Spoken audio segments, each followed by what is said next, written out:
Net neutrality is a complex issue which affects telecom conglomerates, small businesses, and individual internet users.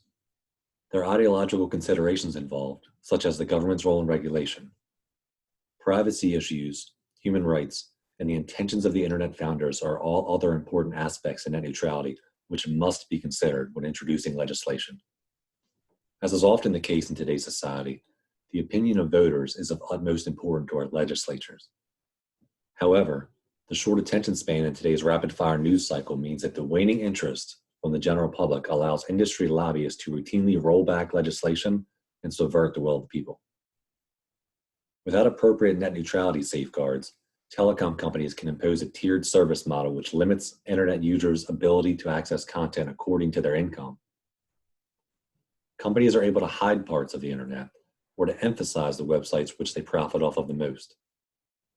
They can do these actions subtly by shepherding us to specific shopping sites from which they receive a portion of the proceeds. They can also slow down sites to incentivize their participation in this scheme or block them from access entirely. These are several ways which net neutrality can affect our life, but there are many more issues to consider. For example, access to distance learning software could be inhibited. Internet providers could decide to limit access to e-learning unless users pay for a premium internet package. The scope of power that corporations possess to shape our access, our education resources, and by extensions, our thoughts and freedoms is absurd. Fair, enforceable legislation in favor of net neutrality is the only appropriate solution to this problem. I believe providers such as Verizon and Comcast should treat all content equally. They shouldn't be able to slow down content or wreak havoc on competitors' websites in order to incentivize retailers and consumers to pay more for access.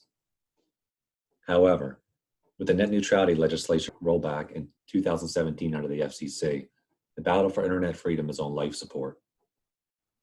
Globalization continues to prioritize massive corporations at the expense of individuals and small businesses.